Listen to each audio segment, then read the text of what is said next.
The Commentary Booth is a show for media lovers by media lovers just like you. If you want to support the show, go to jamiapsmedia.com.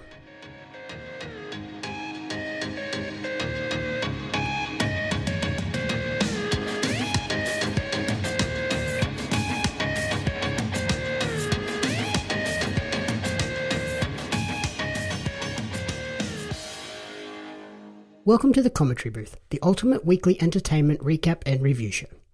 My name is Jamie Apps, and each week I'll be joined by a rotating cast of co-hosts to run you through the entertainment media we've consumed during the week.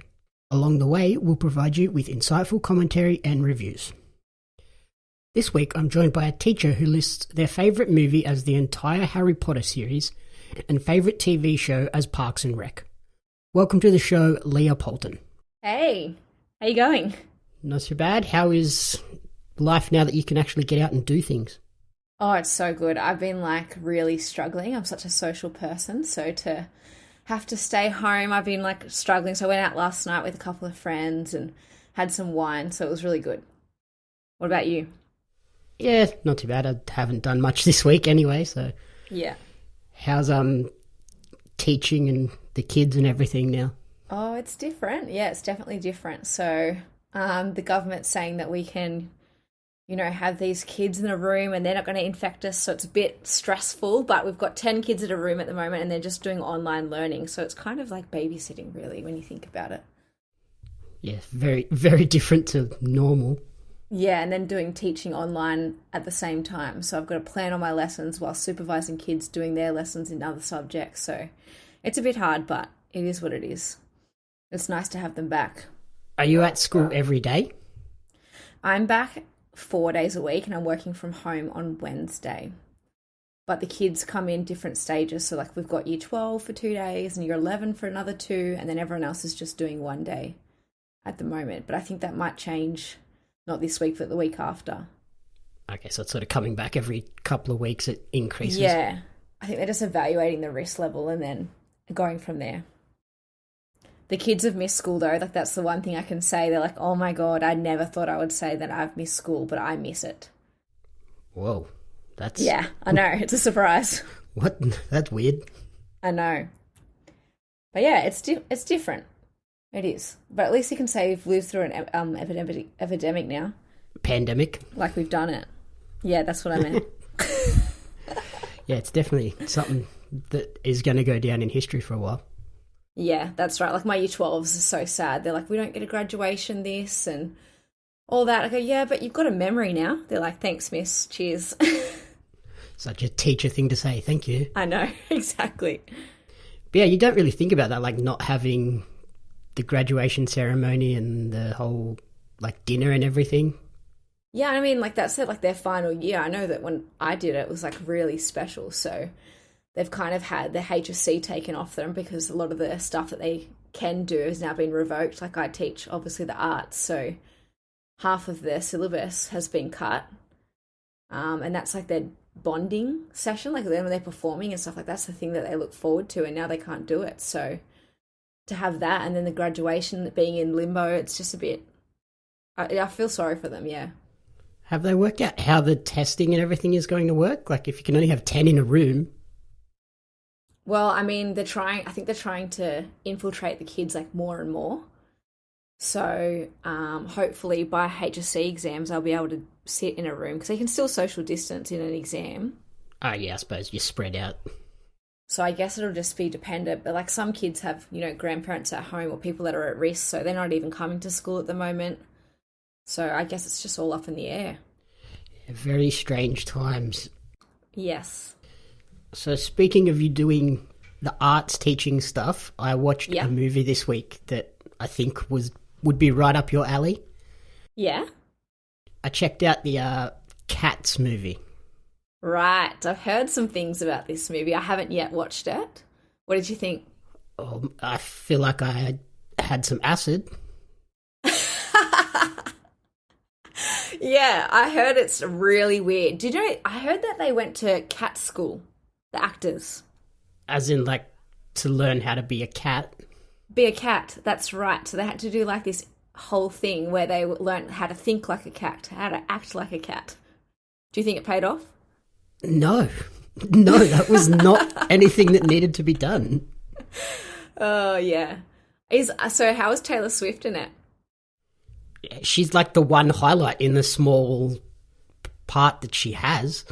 Right. She's only in it for one big musical number and then that's it. She's pretty much only in it for about 5 minutes. Is James Corden in it? Yep. I heard he was in it and he was the one that was like, I give it a bad review. Yeah. So it's like a musical film based on a stage musical by Andrew Lloyd Webber. And then it's got this cast of people: James Corden, Dame Judi Dench, Jason Derulo, Taylor Swift, Idris Elba, Sir Ian McKellen, Rebel Wilson, Jennifer Hudson. So it's got people in there that should have made it super successful. Yeah. But it only earned like $75 million at the box office and it cost them $95 million to make. Wow. That's rough. I put it all down to, because it's like trying to follow that the stage musical. Yeah. They've gone for the same style, but instead of just dressing these actors up, they tried to CGI everything. Right. And it looks doesn't weird. land. No. Yeah. The characters, like the faces are just like, it's just creepy. All the proportions are off. Like there's parts where the cats look really big and then there's other parts where they look smaller than like the train track, like the rail lines. Right. And it's like, how big are these cats? Like what's going on here? Yeah, it's just not gelling. Yeah, like there's one part in a kitchen where they're almost as big as the bench, and then the next, like halfway through the film, they're smaller than the train track. It's like, what? This doesn't make sense. It's just all over the place. And then Jennifer Hudson and Taylor Swift have their musical numbers. Yeah. And they're really good. Like they're obviously high quality singers, so it pays off. But then you have people like Judi Dench and Rebel Wilson trying to sing, and it's just like, these people aren't singers and it doesn't work at all. Yeah, weird. I've seen the actual musical. It's kind of a strange musical anyway. So, like, I found it kind of weird, the original, but interesting. Rebel Wilson, how's she in it? Is she funny or? It's more Rebel Wilson playing Rebel Wilson again. Yeah. Yeah, that's what she does. I swear that's all she does. Yeah. It's pretty much just every movie she's in, it's just Rebel it's just her. Yeah. Rebel. She's just herself. Yeah. But she's successful, so good on her for finding something that seems to work. She's a smart lady too, behind all that. Isn't she like a lawyer or something? I think so, yeah. Yeah. But like the dancing seems pretty good. Like I don't know a lot about dancing, but they look like they know what they're doing. I assume there was professional dancers doing the actual moves and then they just CGI'd the faces on. Right. Were they like big like dance numbers or?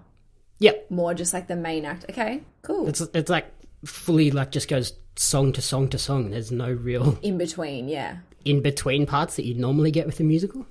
Right. Which again was really That's weird. That's not going to land with everybody, hey. Like not No. everybody's going to like to do that. Like sit there and watch song after song with no connection like between, yeah. It made the whole movie feel like super rushed because you were just 1 second you're here and then next second you were totally somewhere different in another song. Right. It's very strange. So would recommend, would not recommend? No, don't. I would not. Definitely not. Don't waste 2 hours of your life on that one. Okay, you can't get those 2 hours back, eh? No. Have you checked out anything this week? Oh, yeah. I mean, my podcast that I listen to is like the best. My Favorite Murder. Have you heard of it? I've heard of it. I've never listened to any episodes. Oh, it's amazing. So they're up to their 22nd episode. Jeez. It's Karen Kilgariff and Georgia Hardstark. Karen's a stand-up comedian and writer, and Georgia came from cooking. But basically, they're these two women who process all the bad things that can go on in life, because I'm a true crime. Like, I love it. That's my thing.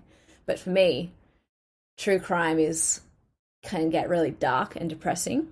But these women bring humor while telling out murder stories. So it's really like easy to listen to. And it's like just sitting in the car with your best friend, because I drive 2 hours a day.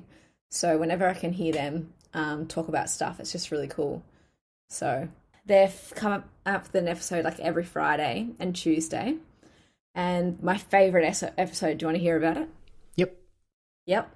It's number 18. It's an I Survived story. So this girl, Mary Vincent, was hitchhiking, which she was driving down the road and she had this guy pick her up. Anyway, long story short, he cut off both of her arms with a hatchet. What? Threw her off a cliff. Yeah, just wait, because she does survive. This woman, she's so amazing. She like cauterized her arm stumps in the dirt that she got thrown off, climbed up the cliff, and got picked up by someone else, taken to a hospital. And she gave testimony and he got convicted, the guy that did it to her. What? How did she survive that? I have no idea. And do you know what's the worst part? She like walked down this highway for ages and ages. This couple came past, saw her, freaked out, drove off. So already someone like didn't stop. As you would freak out seeing someone with no arms covered in blood. Yeah, it'd be like a nightmare. And this married couple, they just got married. They were on their honeymoon. They drove down next and found her. That's wild. It's amazing. And I assume the whole time she was walking, she'd have been like so panicked about this guy coming back too. Exactly. I know. It's just incredible. This woman, like, she just survived the worst of the worst. I guess having that, like, the comedian on that really brings that lighthearted side to really bad stories like that. Well, that's what they're saying. They're like, you know, murder and humour don't go together. We, like, understand that. But sometimes processing, like, the worst things, like making jokes with your friends and having those conversations, it just makes it a little bit easier. And they're cool women. Like, they have self-care, like, self-help tips, and they're just, like, genuine, lovely people. I mean, their true crime podcast is not 100% all factual. So if you're going there for like factual, I need all the details, that's not what they're about. They're just there to like tell a story with a friend. So, but they're just funny and yeah, really cool. Is like every episode a different case, or do they have some where cases span more than one episode? So they have the episodes that come out on Friday. Their format's like basically a lot of talking for like 30 minutes about just their life in general. So you kind of like, hold on, this is not what I'm here for, but they're just so funny. And then they each tell a story. So it's like their favourite murder or their favourite story from the week. And then on Tuesdays, I have like listener episodes. Oh man, some of those are funny, but highly inappropriate. They've had episodes of like finding razor blades in walls, and another guy who's called the Swiss Cheese Pervert. I don't know if you might want to check that out, but I won't give you the full details. Very interesting. Sounds really weird. What the hell? Yeah, strange people out in the world. So they talk about all those strange people, and I love it. Because I'm like, I love true crime, but for me, sometimes it can just get too much. So they're like my break, you know what I mean? Like I can still listen to it, but I don't need to get into the horribleness. You've been known to freak yourself out on true crime and lock yourself at home, haven't you? Oh, yeah, I have. I've slept with a fan before. I've had to go over to a friend's house in the middle of the night because I'm like, oh my God, I feel like someone's in my apartment. So I love it, but it's also like detrimental sometimes. You fool. Yeah. In that case, I wouldn't... I liked this show, but I probably wouldn't suggest it for you then. Okay. I watched The Outsider this week. Right. Is this Stephen King? Yeah, it's the... Yeah. crime/horror drama series based on his book, The Outsider. Right. It starts off with a teacher being arrested for the rape and murder of an 11-year-old boy. Okay. But it's later discovered that the teacher was in two places at the exact same time based on eyewitnesses, DNA, and video evidence. How? Yeah, so that's where it gets like really like, hang on, how's that happen? Right. And from there, the investigation goes on to discover like how that could happen, and it leads them down this supernatural path to find this entity that they call the Cuckoo. Okay.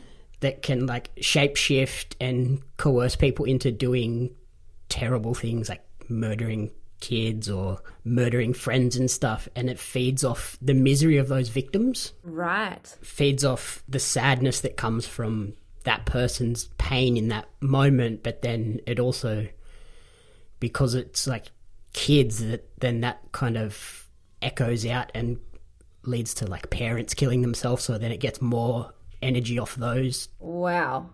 That sounds heavy. Yeah, so it's like it's a pretty heavy show, like really good performances, and it's like pretty dark, but it's also, it's got that crime investigation bit at the start, and it's not until like the last 4 or 5 episodes where it gets really like horror.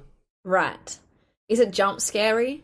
I think there's like a couple of moments, but it's mainly like there's some pretty gory moments as well. Right. The first episode they show you like the little boy's body, which is pretty messed up, and then people get shot and like parts of their head explode and stuff. Oh, nice. So not recommended for me, but a good show? Yeah, awesome show. You'd probably freak out a bit too much though. Yeah. Okay. Have you seen How to Fix a Drug Scandal? I literally started that this afternoon before we jumped on. Oh, really? What did you think? The first episode was cool. Yeah. I binged it. I binged it so hard. It was really interesting. Like that job that she did. So the show's obviously about 2 drug analysts who work in a lab who test drugs that police get off the streets. So like their whole job is to test the drugs for the potency, so that then the lawyers can then charge the person who the drugs came off. But anyway, it follows like Sonia Farrick and Annie Dukin. And Sonia Farrick is an actual drug addict, and she's testing drugs in criminal cases whilst also intoxicated and using the drugs that she's finding or being given to test. It's just like this really complex web. But she like works in an office where there's nobody else there to like monitor her. Yeah, that's the episode I just watched, and it's like, how does that happen? Like, no wonder it was so easy for her to do what she did. That's what I mean. Like, and you know what? Like, she's a drug addict. Like, okay, but like for her to get away with it for so long. So I saw that she actually had over 20,000 defendants that were in legal limbo because of her faulty drug tests. 20,000. She was doing it for years and years and years. Yeah, I think it was 2004 she started at the lab, and it wasn't until I think they said 2008 or something where they finally noticed something wrong. Yeah. She was cooking drugs in her lab. Does it get that bad? Yeah. Oh my God. She ended up testing, like, so they had like, so what they have to do is they have the pure drugs like in their lab that they have to test against the ones that come in from the police officers. So she was taking the pure stuff, like drinking it. Yeah. Whilst on the job. No wonder she got addicted. Like, she started with just 1 drop of methamphetamine, and it's like, yeah, it got heaps hectic. Pure meth, so no wonder she was instantly hooked. Yeah, and I think she already had issues before she came in there. And then this Annie Dukin, basically, she came from a family who was like highly affluent. She's in another lab, kind of in the same city, but on the opposite side. And her thing was, I'm just going to process all these drugs as the actual drug without testing them, because she wanted her bosses to think of her as like a star employee who can process things really quickly. But essentially, she's just stamping stuff off, and she doesn't even know if it's actually the drug or not. So people were being convicted without even having the drugs tested. Oh, so they were saying that these people had cocaine or heroin, and she never even tested to see if it actually was. It could have been talcum powder for all they knew. Exactly. Wow. Yeah. That's wild that they had 2 cases in the same state of like such bad conduct in the crime labs.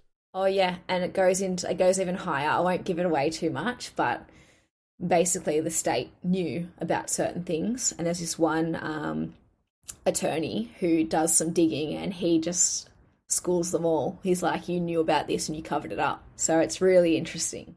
Wow. It looked like it was obviously going to have those upper levels knowing when the district attorney, like the head of the district attorney, was like, oh, it's just this one case, we're going to contain it, like on the very first day that they found out. Like, how can you say that? Yeah, you can't. Exactly. That's exactly right. It just gets so big. You need to actually do an investigation first. Yeah, but I think it was just like, oh no, this is going to be bad. Let's just try and squash it, which obviously ultimately ended in worse. Especially when, like, each of those technicians is doing hundreds and hundreds of tests a day. That's right. And do you know what? And like not being monitored, like how do they get away with that? Yeah. Like you can't have high profile drugs and no one supervising people doing it, like testing it. What about the background check? She obviously had history in her past. Yeah, like there should at least be 2 people in that lab at all times. Correct. Yeah. There's 2 eyes on everything. That's right. Very interesting. You gotta love Netflix for all their crime stuff. Oh, trust me, I'm deep into the crime documentaries at the moment. Although, do you know what I've been watching that I missed the train on? Parks and Rec. It's become my new favourite. Yep. Yeah, I haven't actually seen any, but I know it's like super popular. Oh, you should see it.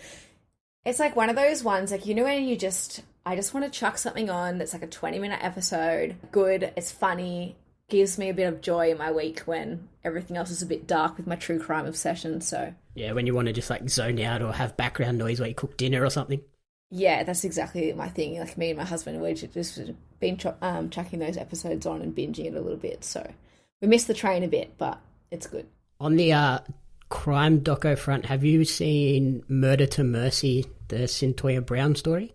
So I've heard of it. I haven't seen it. I'd love to get your take on it. I found it pretty dull, really, sadly. Really? Okay. It's like following this story of Cyntoia Brown.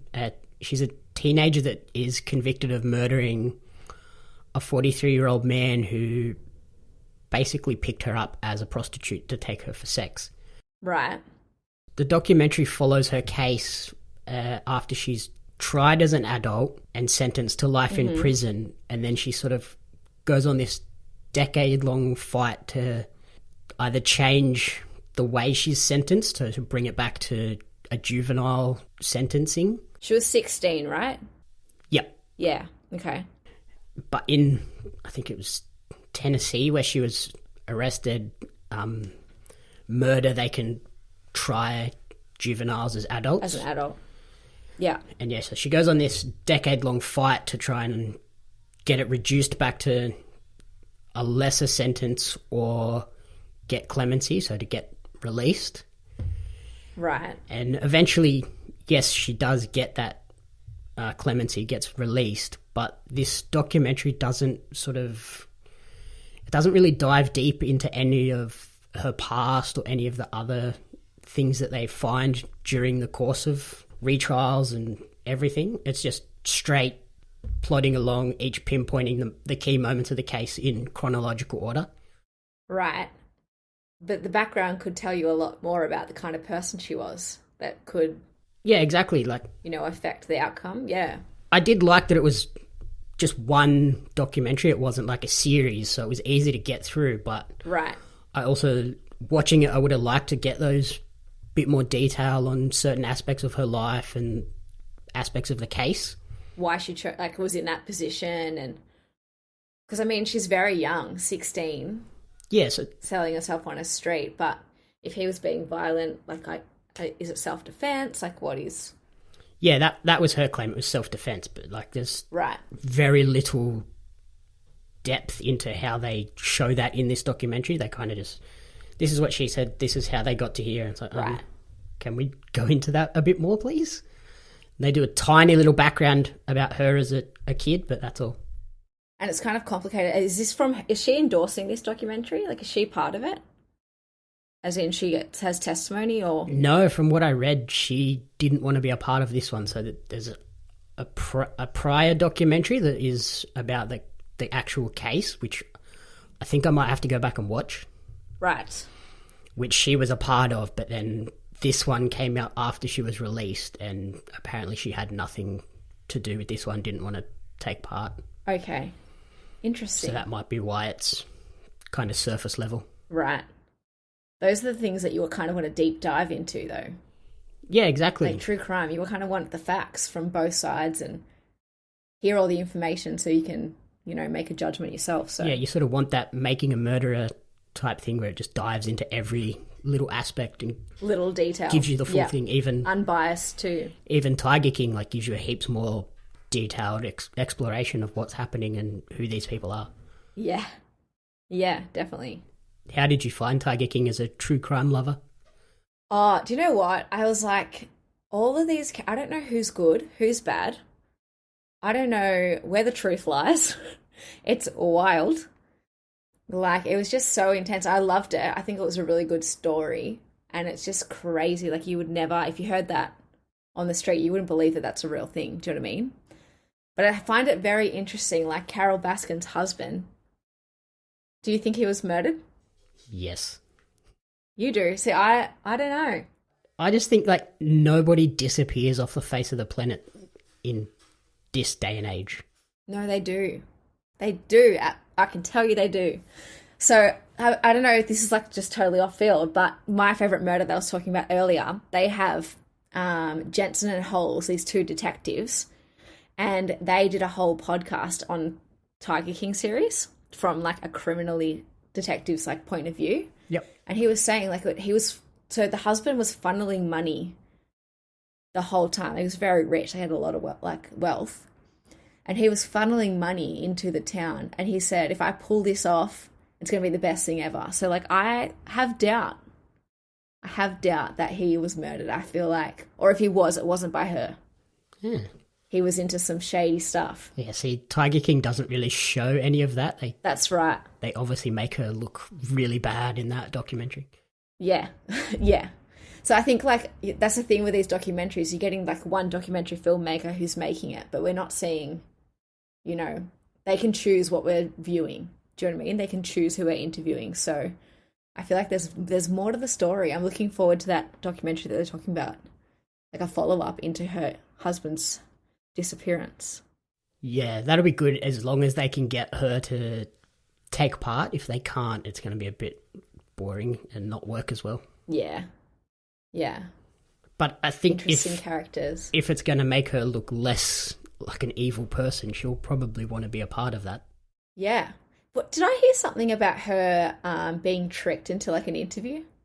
I don't know if it was so much tricked. I think it was like they told her that the documentary was just going to be about the whole idea of tigers in captivity and stuff. Right. And then they started to speak to her about that stuff and about her husband and everything, and she spoke about it, but then they just cut out big chunks of it. Right. And from what I heard, they sort of edited it, so every time she said something about him, it ended with her, like, having that weird nervous laugh that made her look, like, really crazy. Look a bit crazy. Wow. But then, yeah, that's all, like, a director's decision and editor's decision to make things look a certain way, I guess. Yeah. And that's the thing, like, I feel like we can all go on, like, this tangent. Yep, she's guilty, but we don't really know. Do you find you have to go and do research after listening to the My Favourite Murder and watching true crime shows?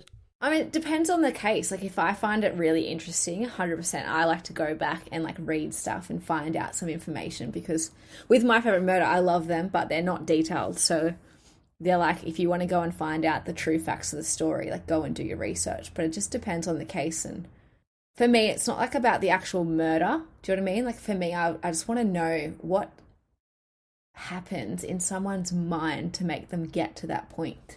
Yep. Do you know what I mean? I find that so fascinating. Before I wanted to become a teacher, I wanted to become a criminal psychologist, but I just don't think I could deal with the darkness of doing that job. Have you watched Mindhunter? Mindhunter, yes. Amazing. Yeah, I love that show. I find that so, yeah. It's so interesting. And the guy that plays Ed Kemper is just incredible. Yep, super creepy. Yeah, so good. He has that thing, it's like friendly, but he's also so menacing, like his size. Oh my God. I find it so interesting. But they were, like, up against a lot, those people that were trying to find out, like, why they do these things and, you know, hunting the mind of a serial killer, when detectives just wanted to be on the case. Yeah, so many people just being like, this is not worth our time. Like, what are you doing? Exactly. But it works. Now they've got criminal profilers everywhere. Yeah, definitely helped solve a few cases since then. Yeah, definitely. On a lighter note, I know there's one other show you've been watching recently. Yeah. It's a guilty pleasure. I can't believe I'm watching it. It's a very different other note. So, have you seen Too Hot to Handle? No, but I've heard so much about it. Oh man, it's like one of those things that you're like, I can't believe I'm watching this, but I was so hooked. So basically, it's this group of people, they go to an island in Mexico. They have no idea why they're there, right? And the first episode, they're on this island drinking. They're like, oh my God, he's so hot. She's so hot. They're like so ready for this. And this little robot thing turns up and says, okay, guys, you're on this show called Too Hot to Handle. And basically, if you have any sexual activity, you will be fined the end prize money. So $100,000 prize money, but if they kiss, self-gratify, do anything more, then their prize money gets deducted. Let me tell you, they weren't happy. They were not happy about it. Yeah, because it's all these like hot Instagram models, isn't it? Yeah. So they're just like from all parts of the world. They're really good looking. Like you can just tell they were just attracted to everybody and they were just ready to have a good time. And basically this robot's like, I want you to build a deeper connection with somebody. So we're going to take that out. So it goes through like all the episodes and it's quite funny because there's this one couple like Francesca and Harry. They basically got a lot of fines, a lot of fines. And they thought they got away with it and everyone was so mad because they're like, come on, we're going to do the right thing. And they're like, nah, stuff it. It's really quite funny. So it's all these people that are there purely to have sex with each other because they're like, oh, we're all hot. Let's just do this. Let's just do that. That's right. Too hot to handle, see? But anyway, they're still together, amazingly, after the show. Like, it's been a year since the show's been filmed and they're still together. So, I mean, I guess that worked out for them. That's surprising. You don't tend to see a lot of reality show relationships last. And Francesca, like, I saw her, I was like, oh, she's a heartbreaker. Like, she's not someone who would be in a relationship. So, she proved me wrong. How many episodes are there? Oh, I think there's like 8 off the top of my head, but they have like different challenges. Like they are genuine. I think the show is like genuinely trying to make them realize that like there's more to having a deeper connection with someone than just infatuation and lust. So they do this like really cool challenges where the guys like have to get vulnerable with each other and they write their feelings on this sheet of paper and they're like stabbing it with swords. It sounds really absurd. They had this other one where the girls had a mirror and they were looking at their private parts in the mirror, getting connected to their body. What? I know, it's really strange. But yeah, it's like it's just kind of funny. It's kind of like Big Brother, but the audience knows like what they're doing and like they're like plotting and scheming. If I can go to this space and the thing, the camera won't see me, but obviously they have microphones on, so you can hear what they're doing anyway. It's very obvious. Yeah, there's no getting around it. That's right. And like sometimes like the Lana, who's the robot that like says stuff, she like won't tell you who the person is that broke the rules. So then they're all getting mad at each other and they fight. And I like that aspect where they just end up sabotaging each other. That's right. And there's this one guy, he's like a militant. He's like, no, we're not going to do anything. And he just gets madder and madder and madder. And it's highly entertaining. Yep. That's probably not one I'll be watching with the family around. That's okay. Yeah, so I think that's pretty much all for this week. Trying not to overdo myself with things to watch. Yeah. I did get sent an early screener for the movie The Assistant. Okay. Which I think is going to be something you will enjoy. Okay, what's it about? It's about a recent university graduate who gets a job as a personal assistant for executive at a film studio. Okay. And it's really all about the sort of the Me Too movement. He cool. appears to end up being this like massive sleazeball type character. Yeah. And it just follows her for basically a day where she starts to discover all these just sinister, dirty things that are happening at the office and how she copes with it. Okay. Yeah, I definitely want to check that one out. Yeah, it's not like super, like there's not a lot happening. It's pretty simple, a simple film. Right. But I think just the themes that it follows make it pretty intense and pretty compelling. Yeah, worthwhile to watch. Yep. Yeah. So we'll move on to our top recommendations for the week. I think I can guess which one yours is going to be. My Favorite Murder. It's my go-to. It's the best. And then for me, The Outsider. I had watched a whole season in a week, so I think that shows how compelling that one is. Yeah, awesome. Thank you everyone for listening to the commentary booth. If you enjoyed the show, please remember to rate, review and subscribe on all the podcast networks because that's really helping us grow. And you can follow me on social media at JamieAppsMedia, and you can follow Leigha over on Instagram at l.poulton, Poulton. The Commentary Booth is a fan-funded production of Jamie Apps Media.